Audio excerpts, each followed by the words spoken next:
Clearly, there are many things which make Montana's premier winter sporting event stand out, and mushers all have their own take. The way the race is set up with a different type of trails. You got wide trails, narrow trails, a lot of up and down, so it's never the same. I mean, you will take a turn, expect a uphill and it be a downhill, so it's always a surprise. And sometimes you'll come around a curve and find a beautiful trail, and sometimes you'll find a tiny trail. So it makes it even more exciting, especially for the dogs. They're really looking for every turn because it's never the same. Like I said, it's always a challenge. It's make it very interesting to run. Oh, just the distance and the magnitude. I mean, the longest race I've entered is a 2-day, 50-mile-per-day event that was earlier this year, and that was easily completable. Our time was about 6 hours each day. And this race is infinitely longer, infinitely higher, farther, faster. We have had and always had from the beginning an incredible veterinarian corps that have been so educational to us over the years, and years back basically spoon-fed to us the ways to check our animals for the slightest signs of injuries and stuff like that. And the volunteers at all the different checkpoints, I recognize those people. I might not know their names. A lot of the times they know me. They're the same people every year, and they really care about this race, and they come out here and they work for it, and it's really a special thing. As far as races that I've been involved in, it's the distance, the elevation, the altitude, the level of the competitors, the duration, everything. It was really something. It's the most, well, it seems to be the most challenging. You better be in shape to do it. It definitely gets me off my butt and definitely start getting exercised. The people are the best part of it. It's like a big family, so. Perhaps it's the combination of all these elements which have driven mushers to participate in this event since its official beginning in 1986. The race itself basically was started by Jack Hooker when he started what we call the Lost, the Lincoln Ovando Seeley Lake race. And then it went from that stage race setup of 170 miles to a marathon race going from Helena to Holland Lake and back to Helena, 500 miles, and with just checkpoints, but it was a continuous race round the clock. And it was originally set up as the Governor's Cup 500, and the Montana Mountain Mushers started that race. And it got to be too much for the small membership to handle, and they changed the name. One name change was the Montana Centennial 500. Then it became the Race to the Sky. In 1991, a 250-mile race was added, but the next year was changed to a 300-mile race. In 1996, the race was consolidated from the 500 and 300-mile races into one 350-mile race, which continues along the same basic route each February. The race begins off Route 12 near Helena, Montana, at historic Camp Rimini, and proceeds to climb over the Continental Divide, ending in Elliston, 30 miles away.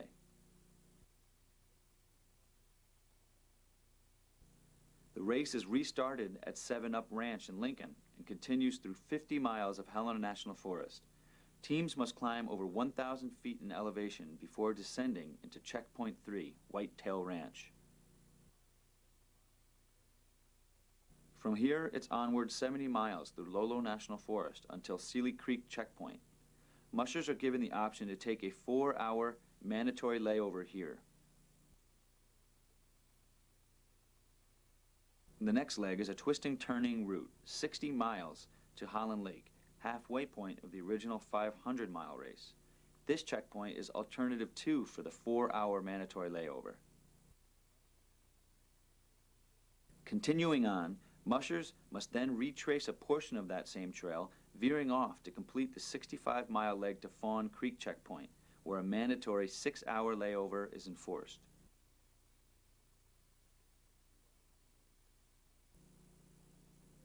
Due to El Nino, snowpack was light this year, and the course was rerouted from its traditional Johns Rood finish line to a higher elevation finish at Gold Creek, a distance of 65 miles.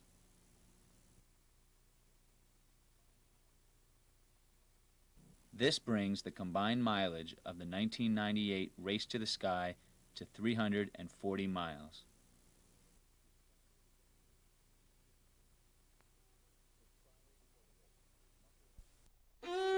It's Friday before the race, and the mushers have hit the capital.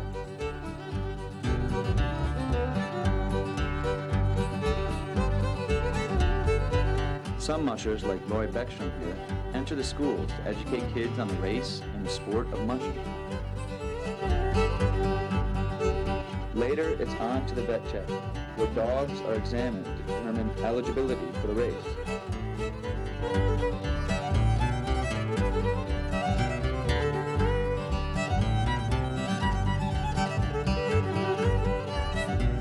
Citizens and school groups are encouraged to come out and watch the process.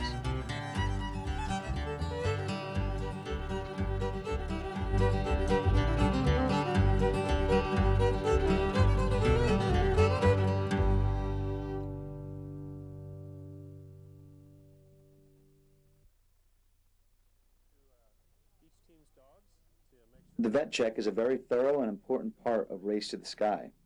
Let's let veterinarian Dr. Andy Cross take us through a normal procedure to learn exactly what things are checked on the dogs before they're allowed to race. We start out the exam by just a physical exam to make sure the dogs have good gum color here, and we're looking to make sure their mouths are moist to indicate that they have good hydration. Take a look at their teeth to make sure that there aren't any dental problems that might prevent them from eating or well during the race. We examine their throats to make sure that there isn't any irritation that might indicate that they might have a cold. Then we take a feel of their skin along the back and kind of between the shoulder area here. This is a good way for us to also check for hydration of the dog. The skin should snap quickly back into place as it does there. If it were to go back in real slowly, that would give us an indication of dehydration. We also spend some time then listening to the dog's heartbeat and listening to their lungs. The heart's a very important part of the dog to examine. It's definitely recognized in human athletes as well as in the dog athlete that the heart can be a very serious problem. So we're listening to make sure there isn't any signs of a murmur. We listen to the rate of the heart and the rhythm. We just take a minute or two here to listen to a few beats. Most of the dogs are a little excited, and so it gets their heart beating, and it's pretty easy to hear. We then listen, of course, to the lungs also to make sure that there's no fluid on the lungs or any abnormal sounds that might indicate the early onset of a pneumonia or other lung condition that would cause breathing problems along the race.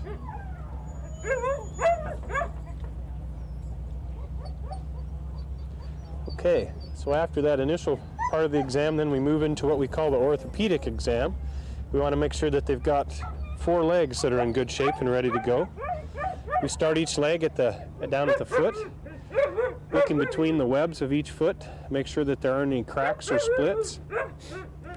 This particular breed, as you can see, has some really long feathers, so we have to look carefully down among the hair there to make sure that we don't see any sores or injuries, and make sure that the pads themselves are in good shape.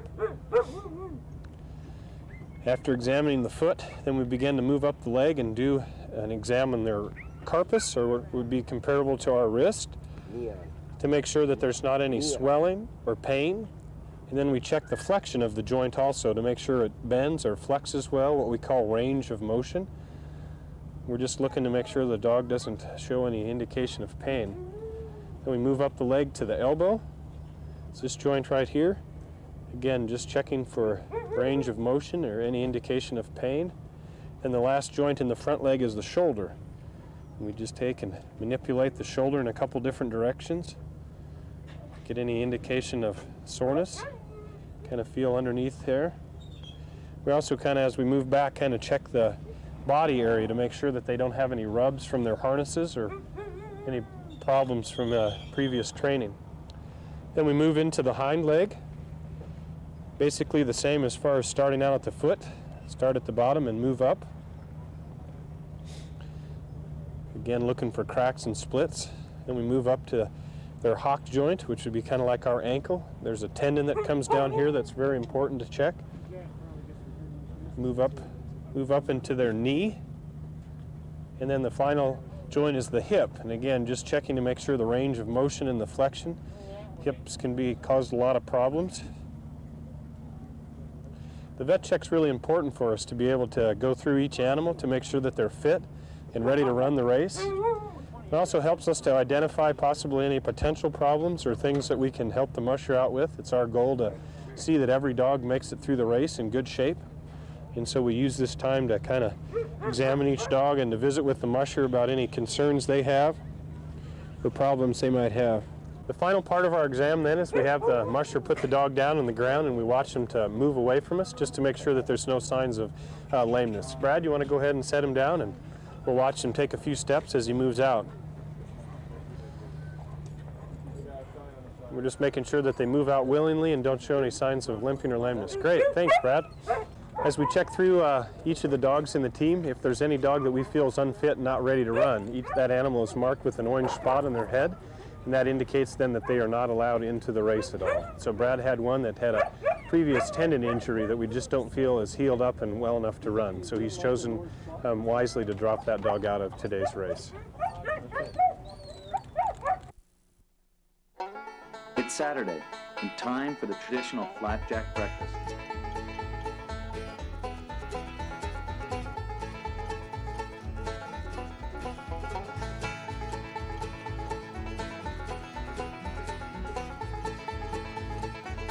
It's also time to formally introduce the mushers.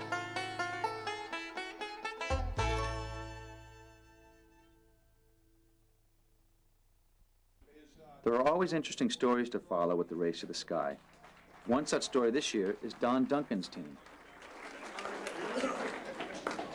He'll be racing Samoyeds and has recently raced in Oregon and Washington as well. His hobbies, he has his hobbies broken down as before dogs and after dogs. Coming from Washington State, Don and his team of 7 Samoyeds and 1 Husky look forward to Montana's climate. But it's much cooler here. It's a lot drier, so I'm anticipating we won't have the problems with the moisture in the snow like we have up in Washington, especially with our breed of dog. They tend to get ice balls in their feet from the moisture, so hopefully that won't be a problem here. Another team to watch is Steve Madsen's. If Steve's team finishes Race to the Sky, it will be the longest race ever completed by an all-Samoyed team. Steve's an attorney from Southworth, Washington. He'll be racing a Samoyed team as well. He's competed in Western Washington, Oregon, and British Columbia. He and his wife Janet operate the Ski Dreamin' Samoyed Kennel. Well, Don and I train a lot together because we live near each other, so our dogs are of probably comparable ability. I think we have a little difference of opinion on certain types of race strategy. I probably will let my dogs rest more at the beginning of the race and let them settle into the pace, and then probably rest them less as we get into a pace. But again, that depends on how well the dogs are doing. One of the pre-race favorites, Butch Parr, has been mushing for 15 years and will be tough to beat. He and his wife Sarah operate Timberline Kennel. They raise Alaskan Huskies. Butch has been mushing for 15 years. He'll have Bandit, Scooter Joe, and Willie Mays in the lead. Butch finished 4th place in last year's race, and he's received 2 Best Cared For Team awards. No, I'm sorry, he's received it 4 times in the past years that he's run this race. Though it's only Christian Clare's 2nd Race to the Sky, his team looks fast and will be poised to challenge. Then there's the youngest musher, Stacy Freeland.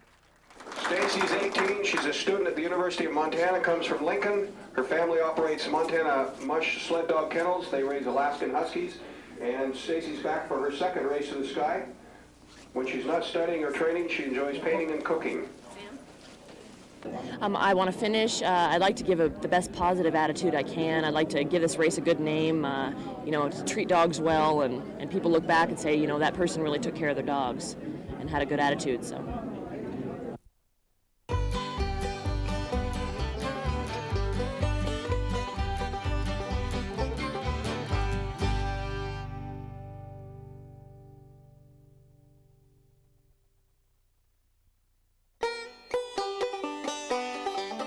Race to the Sky really likes to involve the public. Meet the Mussers does just that.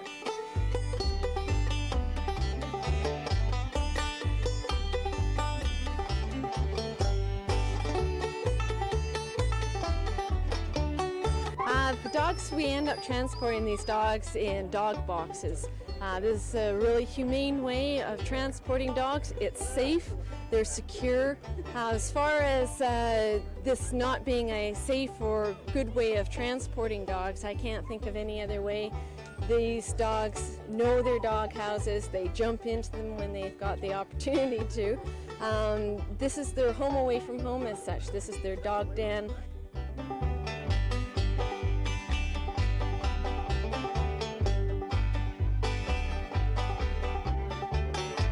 I got some young dogs here, but if they tell me they want to win, we'll try to win. But I'm going to kind of let the dogs tell me what they want to do and keep them healthy. At the Seeley race, we were going along, and a coyote ran out in front of us and took off into the snowbanks, and of course the whole team went after him and stuff. So that was fun digging out. So other than that, no problems. I take care of the dogs. I make sure that there's food and water for the musher and the dogs both when they come in. And I don't dare fall asleep because that's about the time that they come rolling into the checkpoint.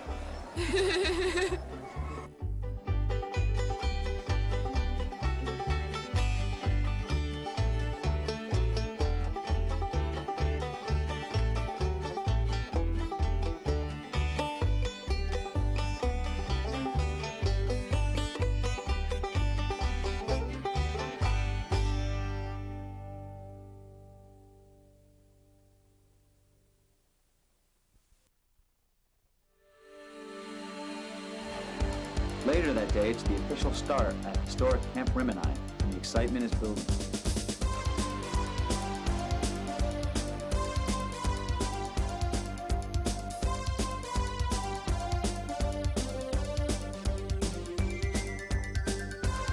I think the rest of the trail will be pretty good. It's got a good snow pack. They claim there's good 2 feet of packed snow. They've received some fresh snow, so it shouldn't be too bad other than preventative maintenance that at some stage might be needed. Right now, I guess the main thing that's going through my mind is whether everybody's booting their dog or not. And I guess it's just so we don't do any damage today on feet. And everybody's saying it's a little bit icy, could tear some feet up, so we're going to boot. It's a doubly special start as the Montana Special Olympics teams up with Race to the Sky. Olympians will ride with mushers for a portion of the first leg. Is this your first time at the mushroom? Yeah. Are you excited? I think so. What do you like best about the dogs? I like it. They're the best. The best race.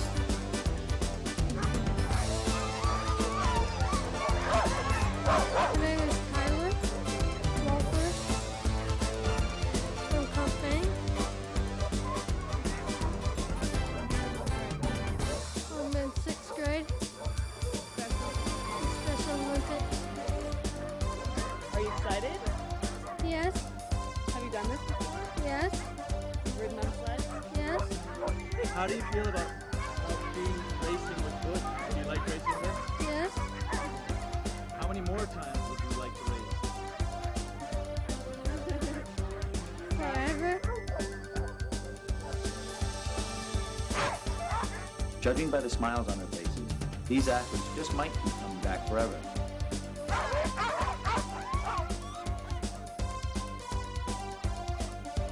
As the racers prepare to leave the snows of Camp Rimini, they will leave behind an area rich in history. Let's listen to Dave Armstrong explain. I was stationed at Camp Remini, which is just outside of Helena, Montana. The camp was established as a war dog reception and training center for the training of sled dogs and pack dogs. The original intent was for the men and the dogs to join up with the 1st Special Service Force that was in training at Fort Harrison, also here in Helena, for the invasion of Norway. When that invasion did not happen, the dogs and most of the men were dispersed to the North Atlantic Wing, that is Eastern Canada, Baffinland, Labrador, Greenland, and Newfoundland for search and rescue work with the Army Air Force. At no time do I believe we had more than 150 men in the camp. We had some 850 to 900 sled dogs and about 150 pack dogs. The sled dogs came from New England, Canada, some from Alaska, some were pets that were donated to the Army. Most of the pack dogs were St. Bernards, Great Pyrenees, Newfoundlands, and they came through Dogs for Defense and were donated. The men that had sled dog experience formed the trainers of both men and dogs. We trained officers. We had a group come up from Camp Hale, the mountain troops, and we trained them for using sled dogs. The mountain troops decided they didn't want them and sent the dogs back. Myself was, and one other feller eventually wound up in Stevensville, Newfoundland, and I was later transferred up to Gander to set up the search and rescue unit there.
Elliston, Montana. It's the end of the first leg, and the mushers have enjoyed a beautiful day.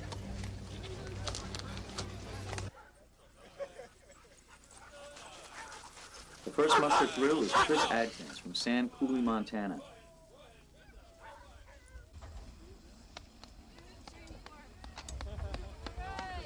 The next is Sealy Lake musher Cindy Ogden.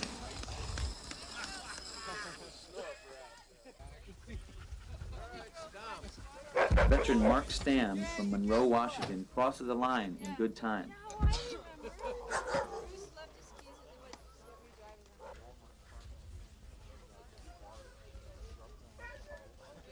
As Melrose, Minnesota musher Steve Rasmussen passes, one must think what thoughts about tomorrow are going through his mind. What are going through all the mushers' minds? What strategies will they use? Will they scratch, or will they win it all? 10, 9, 8, 7, 6, 5, 4, 3, 2, 1. Go get 'em!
Race to the Sky is a challenging course, made tougher in parts by the low amount of snow this year, as seen here by musher Bob Jones, who saw his share of problems early on in the race. Well, I'll tell you, if I can find enough pieces to fix it, I will fix it. If I can't, well, then I got trouble, serious trouble.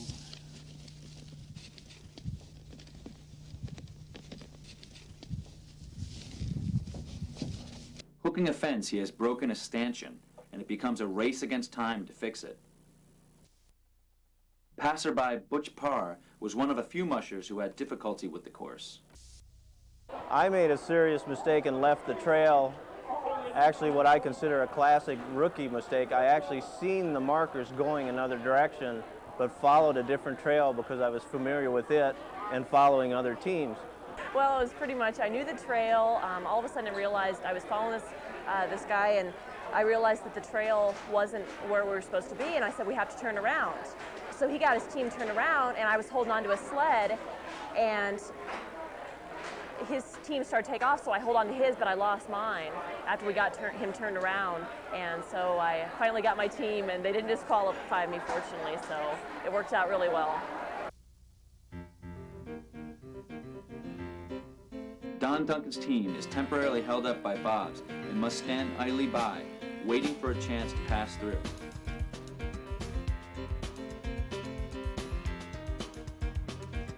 The wait is short-lived, and the team carries on.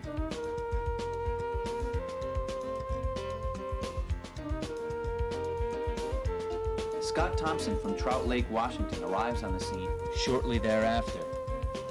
This is his first running of Race to the Sky, and he hopes to finish strong and with a healthy team.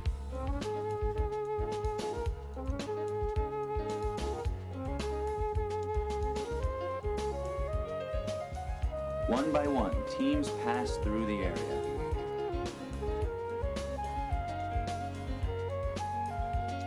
Race to the Sky's trail passes through some breathtaking scenery. The challenge of the mountainous terrain is somewhat softened by its beauty.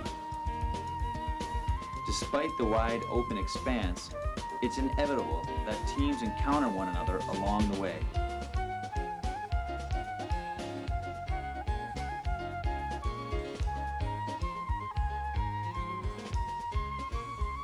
Steve Madsen's team looks fresh and inspired as they pass through Alice Creek, making their way towards Whitetail Ranch. But it's a long way off still.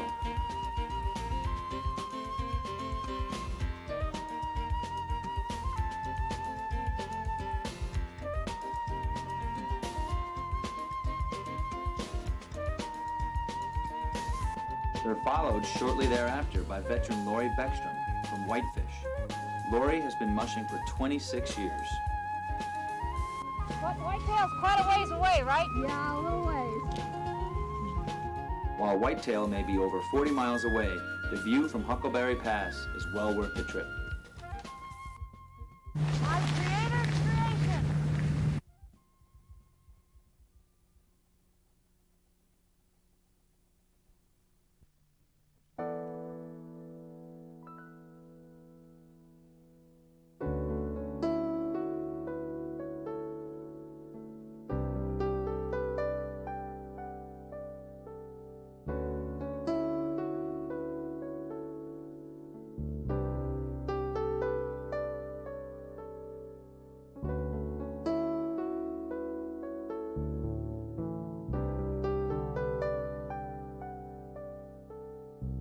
It's the spiritual bond between the dogs and whatever greater power there is that you find when you're out there on those starry nights, and you kind of become a unit with the dogs and the heavens, and that's what keeps pulling me out is just the emotion of it.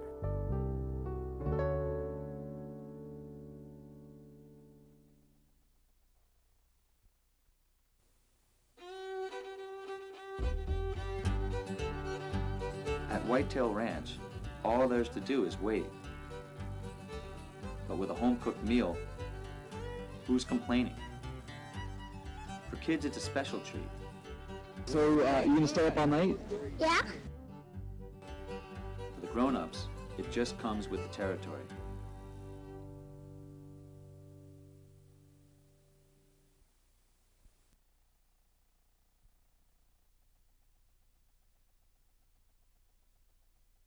At 8:10, musher Steve Rasmussen pulls in a little over 6 hours later. He's apparently taking his #1 draw seriously and has made very good time. His dogs look fresh and ready to head out, but he'll rest them for about an hour before heading to Seeley Creek.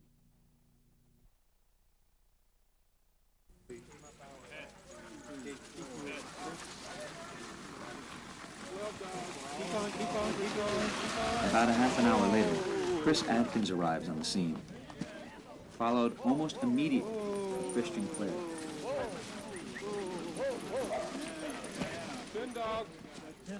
How you doing, Chris? I'm doing great. That's a little bit muddy trail in this place. Oh, they're slogging. Take them to the truck. All right, boys. Steve Rasmussen, and then Chris Adkins, and then you.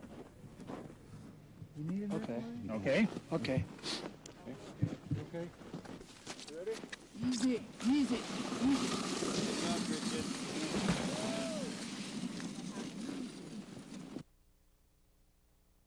Jack Beckstrom, a long-time Race to the Sky participant, checks in. And his team is looking good. Whitetail ham. Okay, so he left. We got team number 10 in at 20:57 with 12 dogs. Little by little, the mushers will trickle into the checkpoint. First, the mushers must go through the necessary checks. Then, it's time to feed and water the dogs. Later, it's their turn to eat, and a chance to catch up and relate tales of the trail. After all, it's a long night, and for the moment, it's nice to be around others. Don Duncan's handlers seem to look around as if to say, "Where'd everybody go?" It's past midnight when the team finally comes rolling in.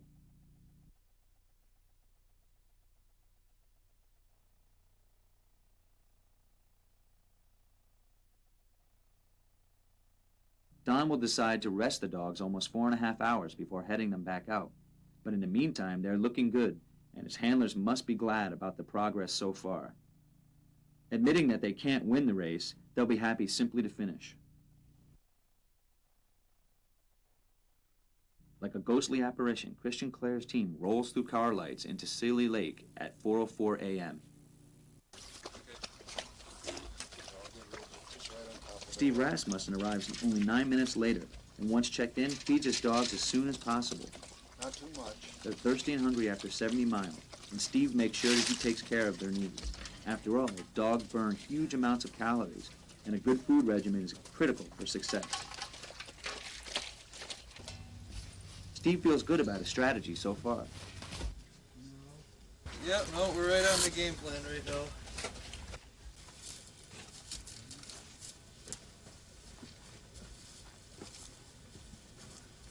By wrapping his dog's feet in plastic wrap, Christian hopes to trap heat in and keep them warm.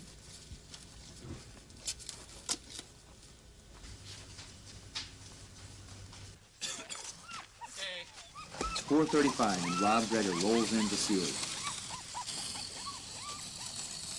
Yeah, we need to mark that vet sheet too.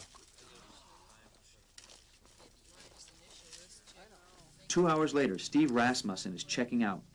By leaving only 2 hours after his arrival, this means he must take his 4-hour layover in the Holland Lake checkpoint. With Christian Clare taking his 4 hours here at Seeley, it'll be interesting to watch things unfold.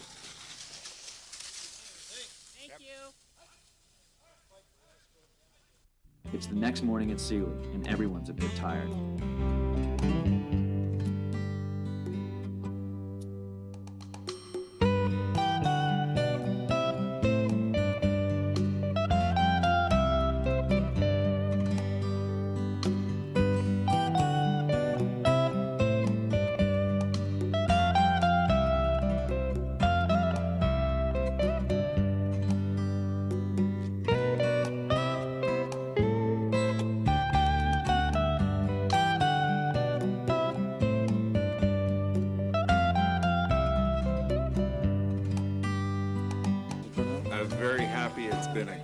So far, no complaints from the mushers that I've heard. Of course, I haven't heard everybody. Everything seems to be going fine.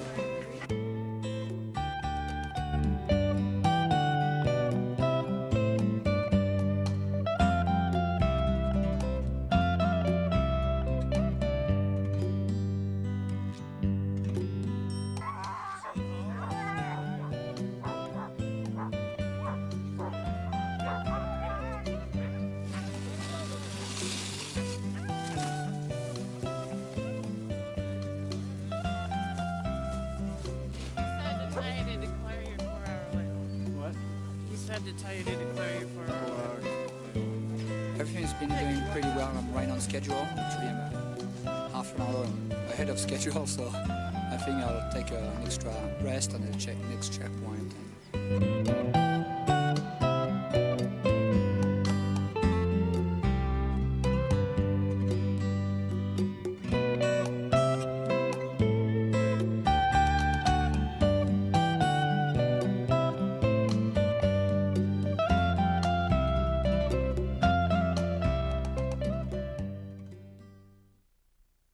Just going to do the cooking for this checkpoint. And you're going to do a gourmet meal for the first person into the checkpoint.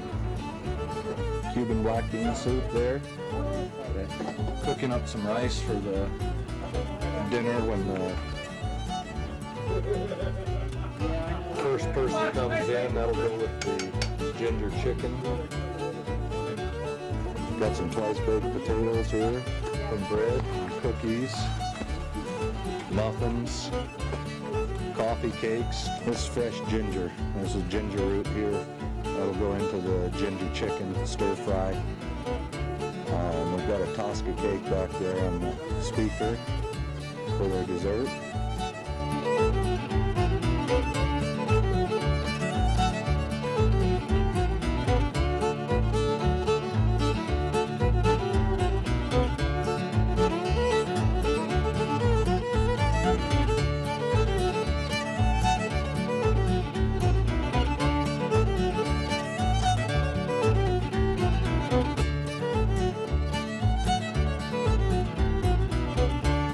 The coffee in Montana especially chewy, and I've actually enjoyed chewing coffee beans by themselves at this point. It's about like having a cup of this stuff.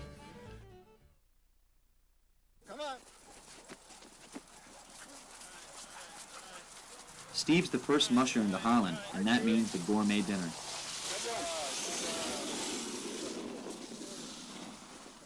I guess I'll take my mandatory here. Hurry back for your dinner. We've been waiting for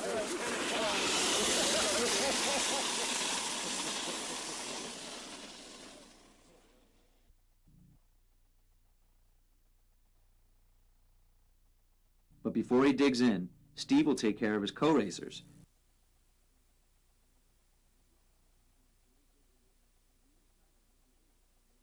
It's this kind of attention that later will win him the annual Best Cared For Team Award, a highly coveted honor in the Race to the Sky.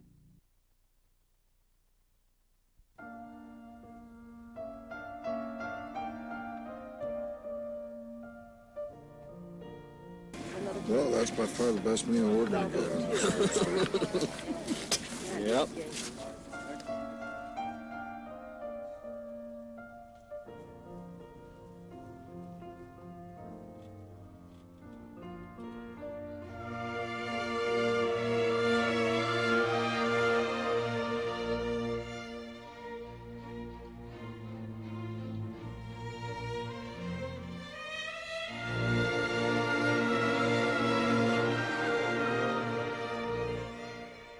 This respite is short-lived, however, as the race presses on.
Rob Greger arrives to Holland Lake at 5:36 and takes everyone by surprise by leaving only 17 minutes later.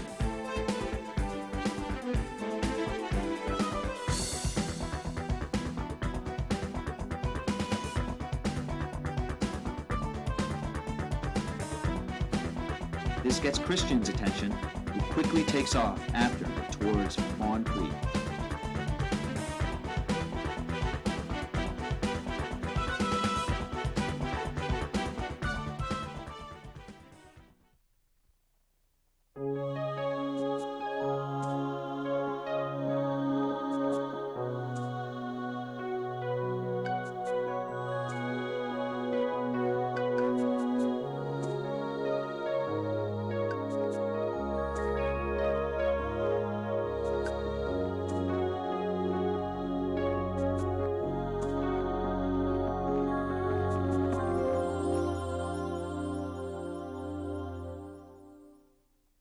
Well, he's about an hour behind the leader, and it'd be pretty tough to make up.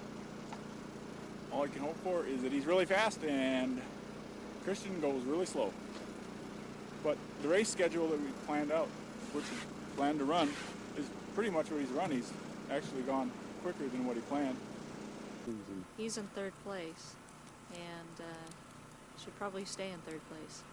I don't think he has a chance to catch Butch, and in fact, he left about 10 minutes after the time that he was allowed out of here, and that put him 20 minutes behind Butch. So I think if he thought he had a chance to stick with Butch, he would have been out right on his heels, but he wasn't concerned with that, so I think that that means he knew he didn't have a chance of catching. Butch overtook him coming from Holland Lake. Butch started about an hour and a quarter behind him, and Butch came in here first. So he really does have the faster team than Rob. W7IMZ, this is N7STM. Yeah, okay, I'm just a couple of minutes here, so we're off and running. I imagine they're running hard. They started out of here at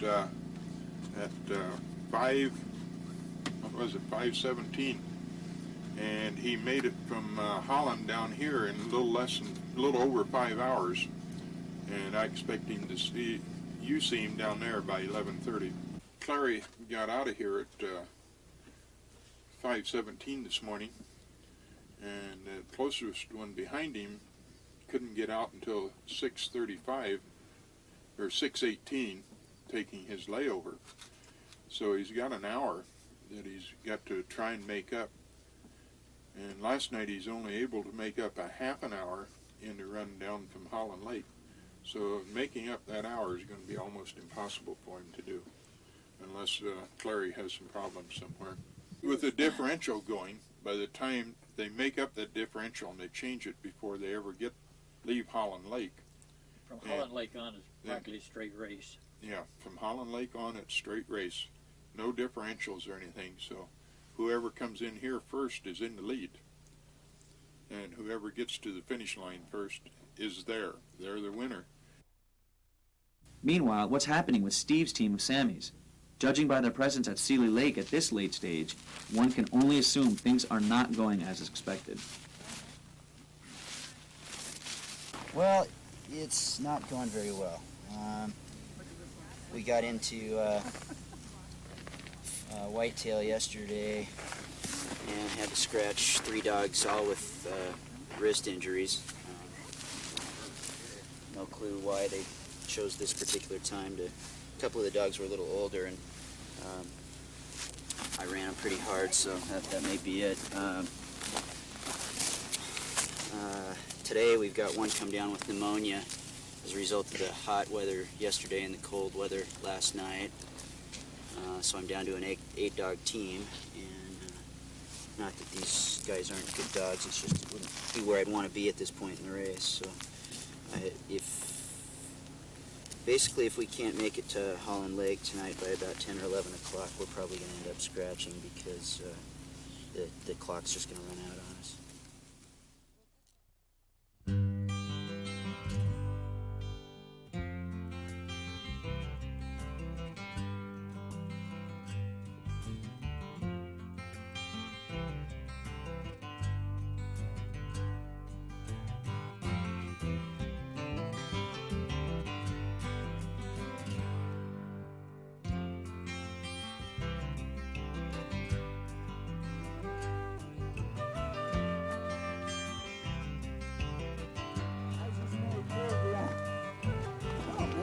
Congratulations, Christian. Thank you very much. Yeah.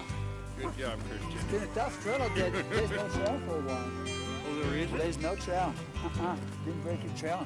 I was happy to see the snowmobile track after a while. Oh. From there. Okay. And we'll do a bag check over at your truck. No problem. Okay. Okay. Good job, babies. We're home free.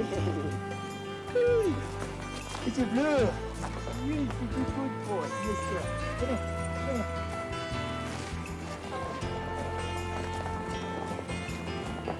It's a job well done by Christian and his dogs. And it's a welcome time of rest for these Huskies who run a very fast race. At a little over 45 hours total race time, it's one of the fastest times ever.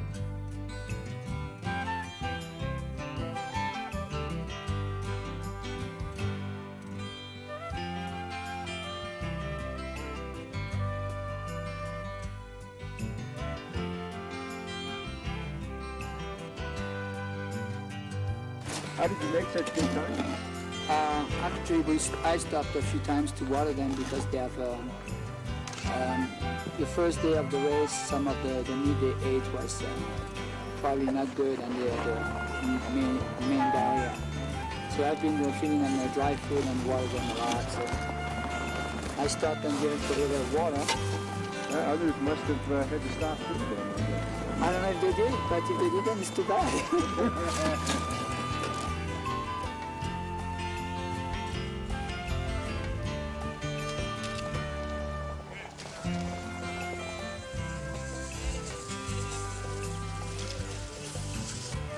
Butch comes in a respectable hour later. Racing obviously takes a lot of preparation, training, dog husbandry and all that stuff, so a lot of things going through your mind, I guess, would be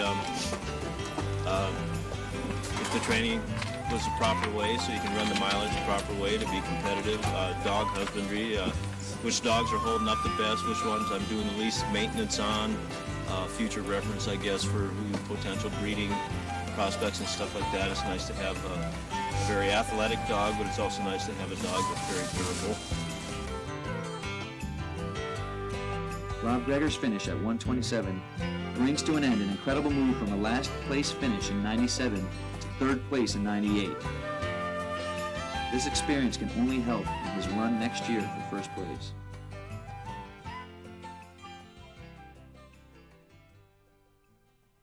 The race is far from over, and Don Duncan's team is looking good and on pace to finish. It's been a tough go for his dogs, but they've proven themselves worthy to the task. If we can get out, I'm going to leave at 10 o'clock tonight so we can run in the dark and in the cooler temperatures, and that really helps them out with their heavy coats. We had a pretty tough day yesterday in the sun. And yeah, yesterday was our day of agony. The day before was our day of ecstasy. We had a good day the day before, and today was a good day. This is a tough race. There's a lot of hills out there, and if you're not prepared for it, it's really hard. And then you throw some temperature or environmental factors into it, and that just makes it that more difficult. And these dogs like to run in cold. They're built for it. They're an Arctic dog, and our moderate temperatures just really aren't the ideal thing for them. So the colder it gets, the better they perform. I'm happy that we're where we are right now. The dogs are doing well. If there's no evident problems when we wake them up later on, we should be able to finish this race. Steve Madsen explains what's transpired since we last checked in with him at Sealy.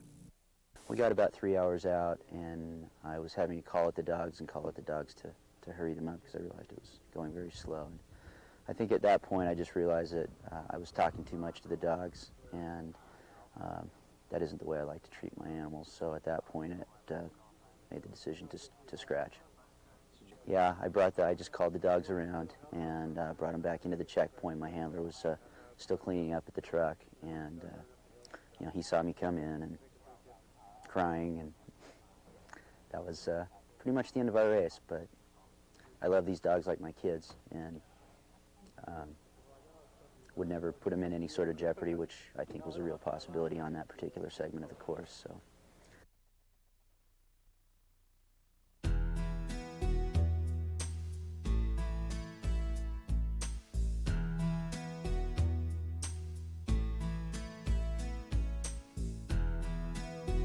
Well, Don's team finished the race at a total race time of near 90 hours. Still an incredible achievement for an almost all-Samoyed team.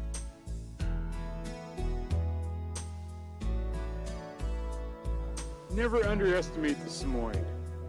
They're very capable dogs, but you got to play mind games with them too. But I was really impressed with how far and how long these guys would run. It was completely opposite of what my game plan was coming into this, what the dogs showed me that they were capable of doing. Yeah, it was a good race. We had a good race. It went relatively smoothly. We had a lot of really fast times because of the light snowpack and hard transportation. In general, it went very well. Well, indeed. For those who scratched and those who finished are all winners.